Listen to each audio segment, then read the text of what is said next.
చిందు యక్షగాన కళాకారుడు గడ్డం సమ్మయ్య గారు, జనగామ జిల్లా వాసి, దేవరూపుల మండలం అప్పిరెడ్డిపల్లికి చెందినటువంటి గడ్డం సమ్మయ్య గారు, అంతరించిపోతున్నటువంటి యొక్క జానపద కళ చిందు యక్షగానానికి జీవం పోసిన వ్యక్తి.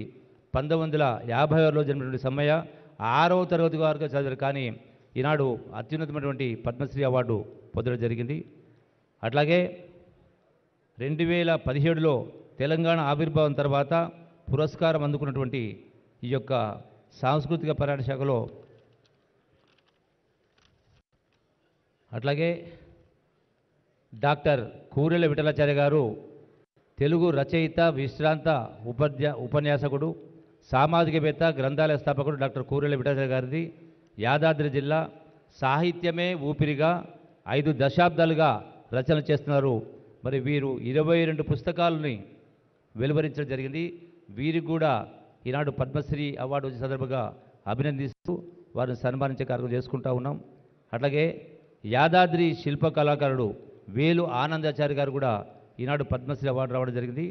ఏపీలోని చిత్తూరు జిల్లా చెన్నంపల్లికి చెందిన వ్యక్తి, శిల్ప కళాకారుడు. మరి ఆనందాచారి గారు యాదాద్రి ఆలయ పునర్నిర్మాణంలో కీలకంగా పనిచేసిన వ్యక్తి. కర్ణాటక, కేరళ, ఆంధ్రప్రదేశ్, తెలంగాణ తదితర రాష్ట్రాల్లోని వివిధ దేవాలయాలలో వాళ్ళ యొక్క జీర్ణోద్ధరణ పనులను పర్యవేక్షించే కార్యక్రమం చేయడం జరిగింది. వీరికి Limca book of awards, global India wonder book of records ఇవన్నీ కూడా వారు దక్కించుకోవడం జరిగింది. సాహిత్య విద్యారంగంలో విశేష సేవ చేసినటువంటి మరో వ్యక్తి పద్మశ్రీ అవార్డు గ్రహీత మరి కేతావత్ సోమలాల్ గారు, యాదాద్రి భువనగిరి జిల్లా భువనగిరి మండలం ఆకుతోట బాలితాండకు చెందినటువంటి కేతావత్ సోమలాల్ గారు ఈ సాహిత్య విద్యారంగంలో విశేష సేవలు అందించినటువంటి వ్యక్తి. ఈయన బంజారాలకు అర్థమయ్యేట్టుగా భగవద్గీతను మలిచారు. 16 నెలల పాటు అవిశ్రాంతంగా కృషి చేసి భగవద్గీతలోని 701 శ్లోకాలను బంజారా భాషలోనికి అనువదించినటువంటి గొప్ప వ్యక్తి. వీరు కూడా మనం సన్మానించుకోవడం మన అదృష్టంగా భావిస్తూ ఈనాడు అట్లాగే ఉమామహేశ్వరి గారు హరికథా కళాకారుడు గారికి వీరు కూడా పద్మశ్రీ బిరుదు రావడం జరిగింది. కూడా ధన్యవాదాలు తెలియజేసుకుంటాను. Thank you very much. మౌలిక సదుపాయాల కల్పనతో భౌతిక అభివృద్ధి ఎంత ప్రధానమో మరి ఇలాంటి సంస్కృతిని కాపాడే బౌద్ధిక వికాసం కూడా అంతే ప్రధానమని భావించిన గౌరవ ముఖ్యమంత్రి వర్యులు తెలంగాణ మంత్రివర్గం దేశంలో ఎక్కడా లేని విధంగా అలా పద్మశ్రీ అవార్డు ప్రకటించబడిందో లేదో వ్యక్తిగతంగా పెద్దల ఇళ్లకు వెళ్ళి శుభాకాంక్షలు అందించటం, మరి ఈరోజు ఇంతమంది ముందు ఇంత కనుల పండుగైన కార్యక్రమం నిర్వహించటం ఇది తెలంగాణ రాష్ట్ర ఉత్సవంగా మీకు తెలియచేస్తూ ఇప్పుడు ఆత్మీయ దృశ్యాన్ని ఆవిష్కరిస్తున్నాం. ఈ వేదికపైన గౌరవనీయులైన ముఖ్యమంత్రి వర్యులు పద్మ విభూషణ్ అవార్డు గ్రహీతల్ని సత్కరిస్తారు. రమణమ్మ రంగయ్య నాయుడుల పుణ్యపు కడుపున పుట్టిన బిడ్డడు, త్రిభాషా యోధుడు, అందరికీ ఆమోదయోగ్యుడు పెద్దలు గౌరవనీయులు వెంకయ్యనాయుడు గారిని సవినయంగా సాదరంగా ఆహ్వానిస్తోంది సన్మాన వేదిక.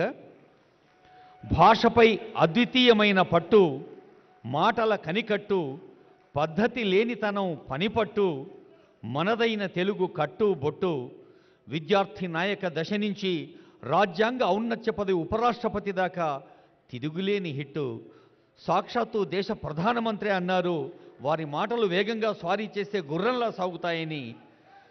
అలాంటి పెద్దలు వెంకయ్యనాయుడు గారు పద్మ విభూషణ్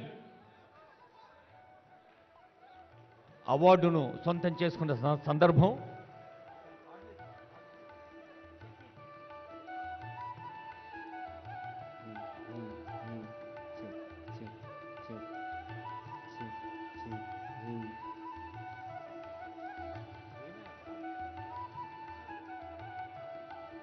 హలో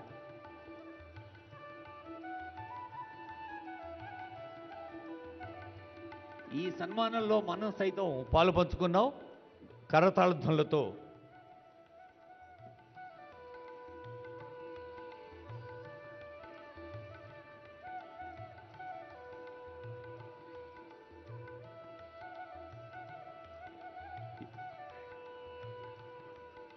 గౌరవనీయులు ఆదరణీయులు వెంకయ్యనాయుడు గారికి మరోమారు సహృదయ నమస్సులు శుభాకాంక్షలు అందజేస్తూ మనం ఏదైనా ఇంగ్లీష్ పదం కావాలంటే గూగుల్లో సెర్చ్ చేస్తాం.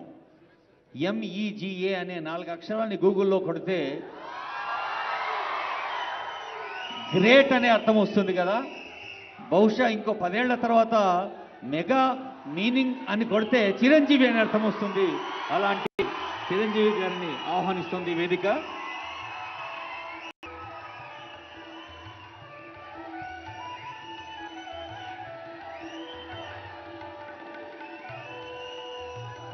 కొన్ని దశాబ్దాలుగా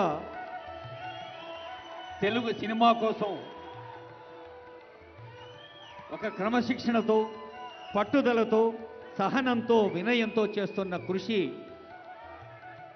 ఆంగికానికి అందం, వాచికానికి వైభవం, ఆహార్యానికి హుందాతనం, సాత్వికానికి సమున్నత స్థానం సొంతం చేసిన మన చిరంజీవి గారిని తెలంగాణ ముఖ్యమంత్రి, ఉప ముఖ్యమంత్రి, సినిమాటోగ్రఫీ శాఖ మంత్రులు, సాంస్కృతిక శాఖ మంత్రులు, సమాచార పౌర సంబంధాల శాఖ మంత్రులు CS గారు హృదయపూర్వకంగా అభినందించారు. వారికి స్వాగతం పలుకుతూ ఇప్పుడు పద్మ విభూషణులు ఇరువురికి ఒక్కసారి గట్టిగా చప్పట్లు కొట్టి మనం శుభాకాంక్షలు అందజేద్దాం. తెలంగాణ రాష్ట్ర ప్రభుత్వం పద్మశ్రీ అవార్డు గ్రహీతలు 6గురిని ఆహ్వానించింది. గడ్డం సమ్మయ్య గారు చిందు యక్షగాన కళను 5 దశాబ్దాలుగా ప్రదర్శించి ఈ పల్లె కళ, మనదైన జానపద కళ అంతరించిపోకుండా కాపాడే ప్రయత్నం చేస్తున్నారు. అందుకే వారిని పద్మశ్రీ వరించింది. ఆ శ్రమ ఫలంగా మన కళల తల్లి సరస్వతీదేవి ఆశీర్బలంగా జానపద చిందు యక్షగానం, చిందు అన్న పదంలోనే ఉంది. మరి అందవేసిన కళాకారుడు చిందు గడ్డం సమ్మయ్య గారికి హృదయపూర్వక శుభాకాంక్షలు.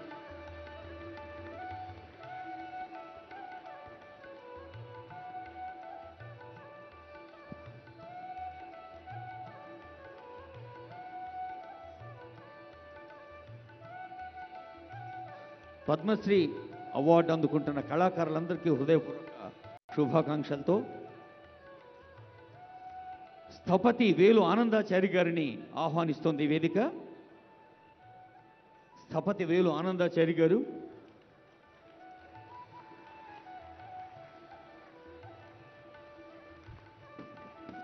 మన యాదగిరిగుట్టు, కొండగట్టు, వేములవాడ, బాసర్ ఈ అన్ని దేవాలయాల నిర్మాణంలో శిల్పకళ విభూషణుడిగా అవార్డు అందుకున్న వారు మరి శిల్పకళలతో ఆ ఆలయాల నిర్మాణంలోనూ పునర్నిర్మాణంలోనూ తమదైన కళను ప్రదర్శిస్తున్నారు.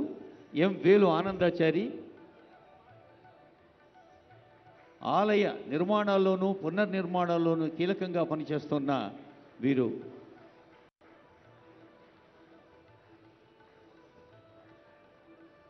ఇప్పుడు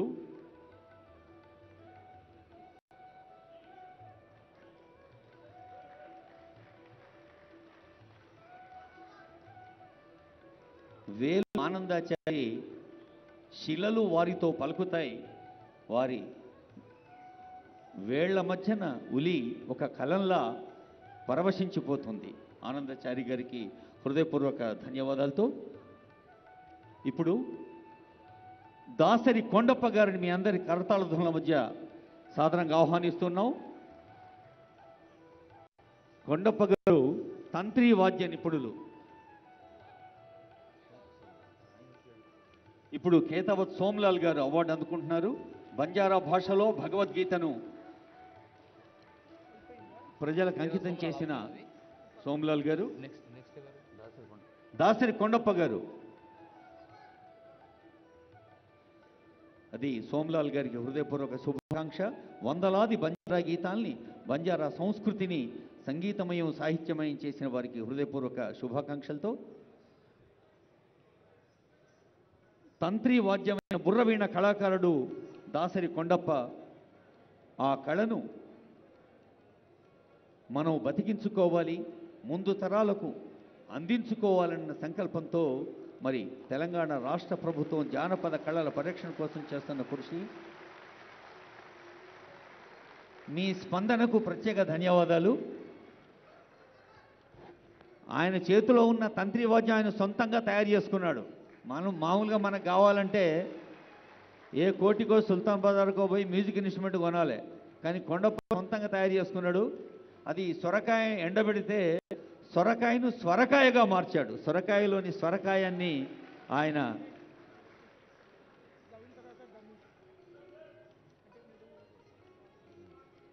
తర్వాత ఉమామహేశ్వరి గారు. హరికథ అనగానే గుర్తొచ్చేది ఆదిభట్ల నారాయణదాస్ గారు అయితే, మరి అలాంటి ఒక అద్భుతమైన సర్వరాయ హరికథ పాఠశాలలో విద్యార్థినిగా ఆచార్యులుగా ఉండి అమెరికా సంయుక్త రాష్ట్రాల్లో, ఇంగ్లాండ్లో, కౌలాలంపూర్లో, సింగపూర్లో తెలుగు సంస్కృత భాషల్లో హరికథా గానాన్ని అందచేసి అందరి అభినందనలు అందుకున్న కళాకారిణి ఉమామహేశ్వరి గారు. ఉమామహేశ్వరి మేడంకి హృదయపూర్వక శుభాకాంక్ష.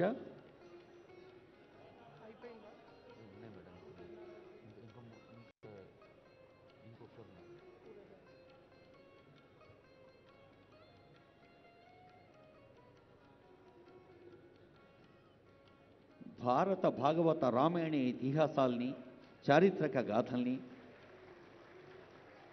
అలలు అలలుగా, కళలు కళలుగా పర్యాప్తం చేస్తున్న కళారూపాల్లో హరికథా గానం ఒకటి.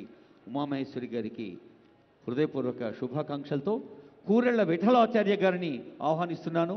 మీరు చప్పట్లు కొట్టకుండా ఉండలేరు. దాదాపు 90వ దశకంలో ఉన్నారు, 80+. రిటైర్ అయిన తర్వాత ఆయన ఇల్లునే గ్రంథాలయంగా మార్చి 2 లక్షల పుస్తకాలు సేకరించారు. మనం భిక్ష అనే పదం వింటాం, అయితే కూరెళ్ల విఠలాచార్య గారు ఒక కొత్త పదాన్ని కాయిన్ చేశారు. అది గ్రంథ భిక్ష. అంటే అందరి దగ్గర పుస్తకాలు సేకరించి 2 లక్షల పుస్తకాల్ని వారు